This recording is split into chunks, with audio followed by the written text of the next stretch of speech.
All right. Hi, everybody. My name is F. Prey Wilson. I'm Associate Professor of Medicine at the Yale School of Medicine. And I have never live streamed on YouTube before, so geez, I hope I'm doing this correctly. What I am doing this for is because we're just now seeing the data that Pfizer is submitting to the Vaccine and Related Biological Products Advisory Committee of the FDA for their meeting in 2 days on December 10th, 2020. And this is the first time we get a really detailed look at the data behind their big clinical trial of their COVID-19 vaccine. This is a big part of the data that the FDA Advisory Committee will be looking at to determine if they should grant an emergency use authorization for the Pfizer COVID-19 vaccine. It's way more data than we've ever had in the press releases and whatnot. So I thought I would just go through it here live with all of you, and we can look at it together and interpret what we see. By the way, this document is all available on the FDA website. If you go to if you Google vaccines and related biological products advisory committee meeting, you'll find the meeting minutes, and all these documents are there. This is all publicly available data. All right, so let's get started. Obviously, I'm not going to read through this entire thing. What I am going to do, though, is go through the tables and figures to help sort of interpret what we're seeing here. There's a ton of background. This is all worth reading, but doesn't make for the most interesting video. So I'm going to start right now with just the first table that sort of shows the population that they are talking about here. So you may remember that this is a 44,000 patient randomized trial. Okay, so that's the total number there, 43,651 patients, about the same, almost 22,000 in this group, BNT162b2. That is the name of the Pfizer coronavirus vaccine, and then placebo is just placebo, as you may know. And what they're doing in table 2 here is they're breaking down all their different analytical populations. So you can see, for example, their dose 1 all available efficacy population. In other words, these are the denominators that are going to go into some of the calculations as we move forward about, what percent of people experienced X out of those who received at least one dose, for example. So we'll go through that as we go. But you can see, you sort of lose people between the dose 1 population, 21,000 here, and the dose 2 population, 20,000 here. That's expected. Some of these patients just haven't gotten dose 2 yet, right? The trial only recently finished. Also, there will be some loss to follow-up and whatnot. So far, so good. We often want to look at people excluded from the trial. We don't see too much in terms of people being excluded because they don't meet eligibility criteria. Bit of concern here, 7% of people, it looks like in both groups, both placebo and vaccine groups, aren't included because they did not receive that dose 2 vaccination within the predefined window of 19 to 42 days. This is something we are definitely going to have to worry about with the rollout, the worldwide rollout of vaccines like this that require 2 doses, right? You're going to lose people. People are just not going to show up for that second visit to get vaccinated. So a bit of concern there. Randomized trial populations tend to be a little bit better about showing up than your average patient. So something to watch. This is what they're talking about here is the disposition based on the safety population, who withdrew from the study and whatnot. We'll get into this a little bit more in the future tables. But here, let's start here. These are the demographic characteristics, right? This is who was enrolled in the trial. So let's take a quick look. We want to see a broad array here. So we've got roughly 50-50 male-female. That feels good. Age, super important. So median age, 51 years old here. Okay, that's fine. The min-max, all the way down to 12. Pfizer only recently started enrolling people down to age of 12 and up to age, it looks like 91 here in the vaccination, in the placebo group. you can see when they break down the age group, not a ton of people greater than age 75, which is a population we're all very concerned about, obviously. So only 4% of people greater than 75. Let's look at the racial breakdown. So you've got about 82% white people, and then the rest are other. Some of the vaccine manufacturers took some heat for not having a diverse enough vaccine population, so we can ensure things work across various ethnicities and racial groupings. We see 10% Black or African American here, which is decent. This looks, you know, if you squint, roughly analogous to the American population, although it's probably a little bit more white. I might not be up on my demographics. This might be a little bit more white than America at large. When we look at various comorbidities, you can see about half the people had comorbidities, half didn't, which is probably less than America at large. And obesity, pretty common, 35%. That's the main comorbidity that many people in the United States face that increase the risk of bad outcomes from COVID-19. So overall, pretty decent, pretty representative trial population. So far, so good. These are just other ways that they can break down those baseline characteristics. So now we're stratifying by both age and by things like race and ethnicity and stuff like that. So I'll let you explore this. Not terribly interesting to me, especially because you get these kind of tiny cells.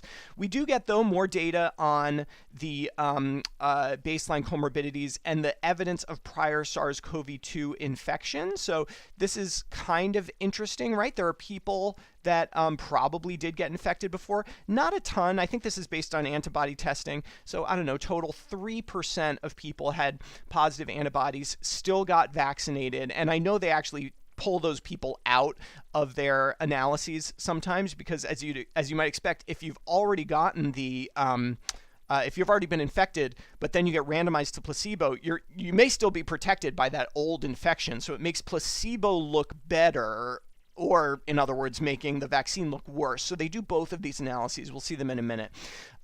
Going down to the other presence of comorbidities, what do we see here? Not a ton. These are relatively healthy people, maybe 25% with hypertension. Pretty healthy population. All right, efficacy analyses. So this is the big table. So what you're seeing here in table 6 is the evidence of efficacy in participants without evidence of prior SARS-CoV-2 infection. So these are the people excluding that 3% that probably had already been infected. So this is sort of the best possible case scenario.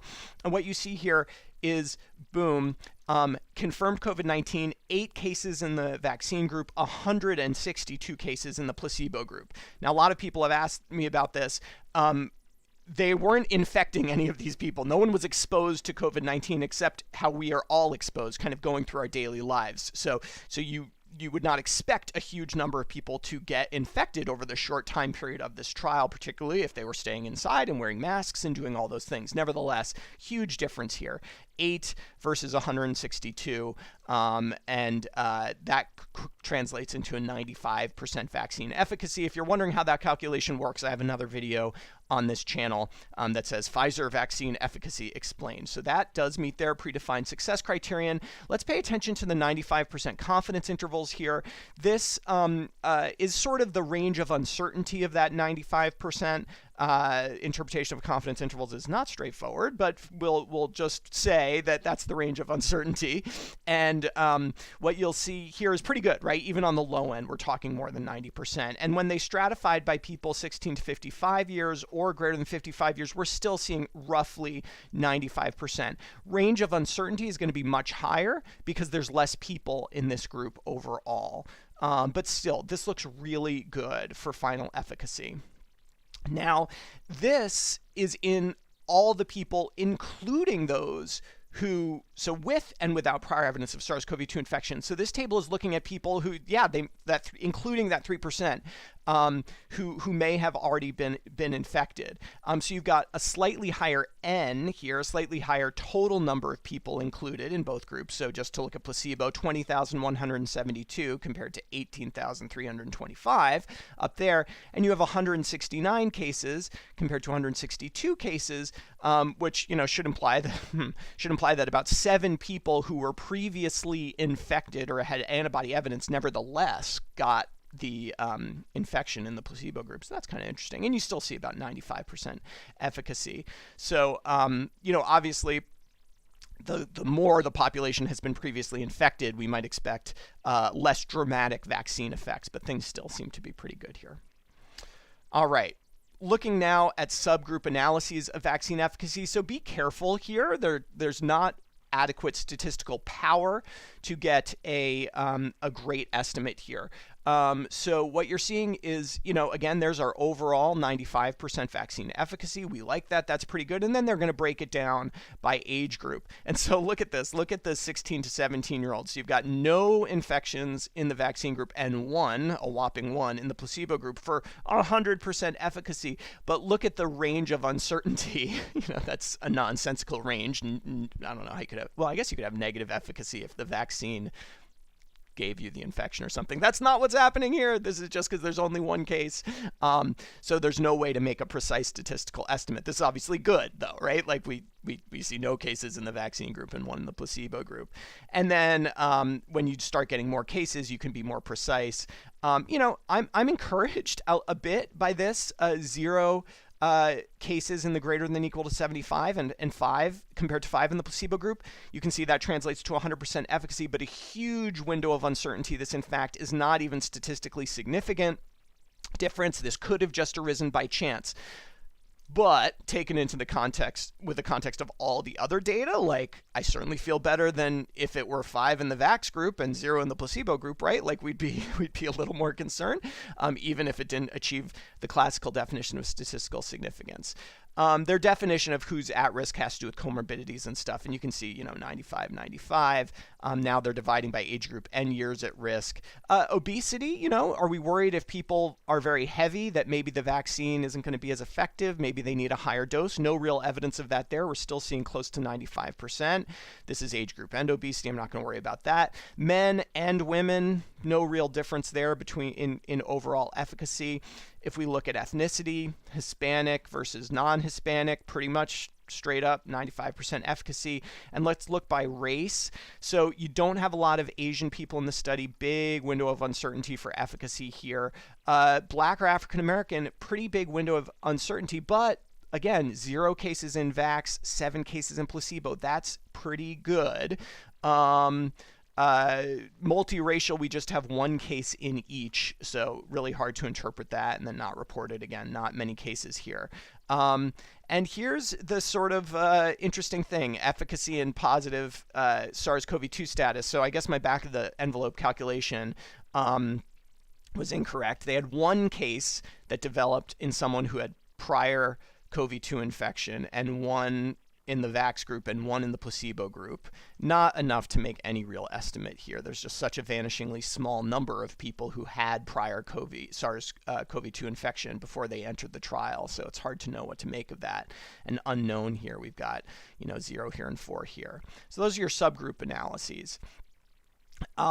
This is a table. Table 9 is looking at the characteristics of people who did get infected. So the 8 people who got infected in the vaccine group and the 162 people. So the characteristics overall. And so it's probably best to compare this table maybe to the overall demographic table, just to sort of see, what the risk factors for infection are here. I don't think there's going to be anything, terribly interesting that we learn, especially with only 8 people who got an infection in the vaccine group. It's just not terribly interesting here. But if you look at the totals, you can see still 50-50 men and women. The age group looks pretty similar, maybe slightly younger than what we saw in the overall age groups. Maybe younger people are being a little riskier, as has been reported before. But let's move on. All right.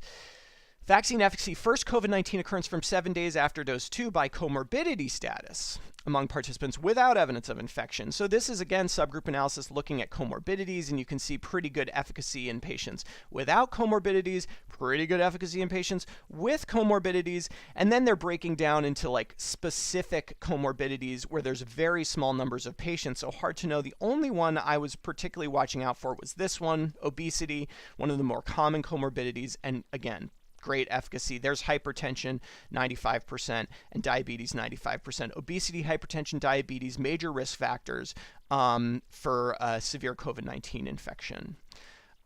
This graph really drives it home. Take a second to look at this. So we've got, this is pretty cool. So this is the cumulative cases. Red is your placebo cases, and blue is your vaccine cases, okay? And this is the x-axis here is days after dose 1. So this is after dose 1, not after dose 2. So what you see here, let's follow the placebo line, is, you get enrolled in the trial, you get your placebo dose, and people over time get infected with SARS-CoV-2, right? Like get COVID-19 over time. It's pretty linear, just kind of happens as it goes on, as the trial goes on. Now the blue line. So for the first, 10 days or so, it seems to be tracking pretty well after that first shot, but then it really levels off. Now they're getting their second shot around here, around day 28, or between days 21 and 35. So, there's a suggestion here that there's some protection even after that first shot, maybe about 10 days to 14 days after that first shot. That does not mean all you need is the first shot, because remember, they're getting a booster here. So all this benefit after day 28 is likely due to the second shot. But this warms my heart a little bit because I am worried about people getting just one shot and then not showing up for their second shot. So please, you should absolutely show up for the second shot, but there's a hint in this data that there's some protection even from the first shot. Do not let that reassure you. Get your second shot. All right, looking at severe COVID-19 occurrence. Okay, so these are cases, I believe they defined it as people who had to be, here it is, hospitalized. But basically cases are requiring supplemental oxygen. So cases that were pretty bad, like the real severe COVID-19. And there's one case in the Vax group and 3 cases in the placebo group that does give a vaccine efficacy of 66% at preventing severe COVID-19. But look at the huge confidence interval here. There's just not enough cases to know. Now, using biological plausibility here, if you prevent cases of COVID-19, you should also prevent severe cases of COVID-19, but to be fair, the data doesn't confirm that yet. Trending in the right direction, but we might need more severe cases, or no, we do need more severe cases to develop in these groups. We'll expect more severe cases in the placebo group than the vaccine group, but we'll expect more to develop over time. All right. Table 12, first severe COVID-19 occurrence after dose 1, all available efficacy population. So this includes people who were, previously infected with, I'm sorry, this is after dose 1, so I take it back. So this is after dose 2, and this is after dose 1. So that's interesting, right? So we have one case occurring after dose 1 in the vaccine group, 9 occurring after dose 1 in the placebo group, compared to 3 that occurred after dose 2. And so they do actually get a signal here. I'm not entirely sure what to make of this. I'm going to have to stew on this a little bit. I guess it implies a fair number of cases that occurred. Well, here you go. You've got, I see. Okay, so you have 4 cases that occurred between dose 1 and dose 2, and then 4 that occurred greater than 7 days after dose 2. Okay, so was this only from 7 days? So how is this 3 and here it's 4? That doesn't make sense to me. I feel like I'm missing something. Leave me a comment. Tell me what I'm missing here, because I've got in the placebo group greater than 7 days after dose 2, 4 here, and I've got 3 here, and I'm not entirely sure. Regardless, not enough cases to make firm conclusions about severe COVID-19. All right. This is interesting. Now they're looking at the efficacy after dose 1. Okay, so again, this includes cases, and you can see, we only had 8 cases after that occurred 7 days after dose 2, but you have 50 cases that occurred sometime after dose 1 in the vaccinated group, which we expect, right? Because you can get infected like as you're walking out of the office after your vaccine. You're not protected immediately after the vaccine.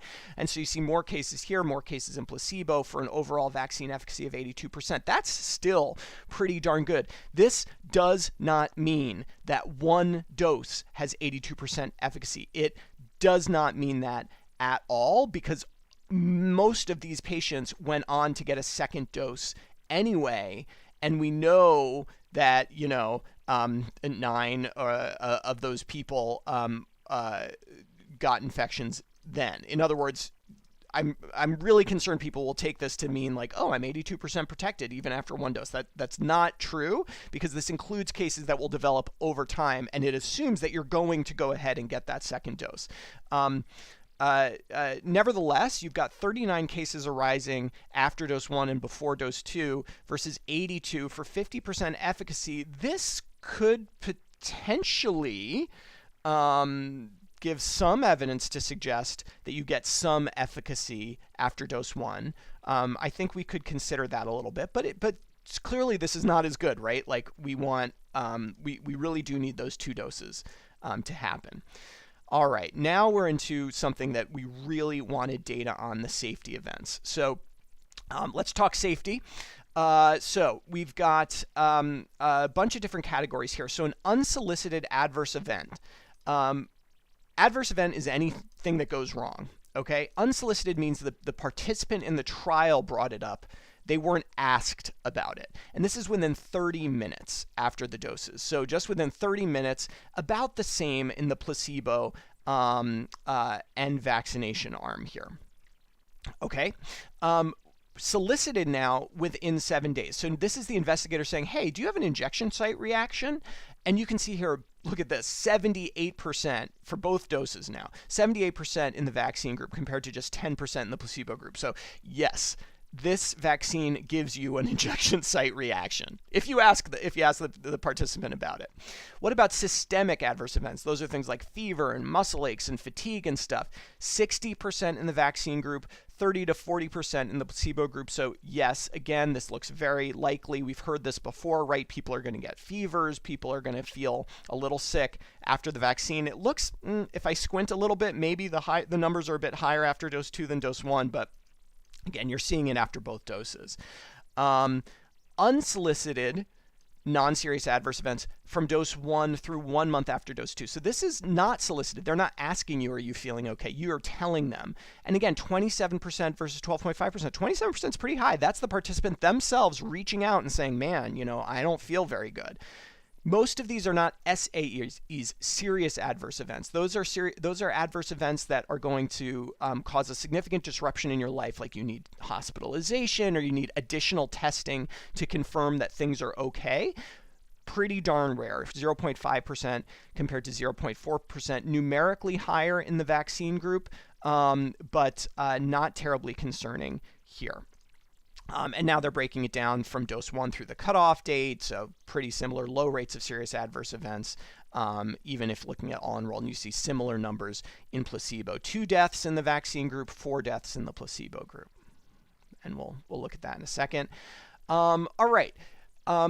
In terms of the solicited local reactions within 7 days, so now we're saying, okay, of those people who said, yeah, I had a injection site reaction, lots of pain. 83% of people are complaining of pain. Not much redness, not much swelling. So it's mostly pain that people were complaining about. Placebo is not very painful. Dose 2, mostly pain. Doesn't look like they're too worried about redness or swelling here. So not too bad. Not too bad. Pain we can take, right? We can take a little bit of pain. Now, solicited local reactions within 7 days after each. Now, this is stratified by age 55 and older. I'm not going to go through the age stratifications here. You leave that to look for you. But this is interesting. So we are looking at now degrees of fever, which I really wanted to look at. But again, this is stratified by age. So let me skip forward to when we're not stratifying by age. Where are you? Here we go.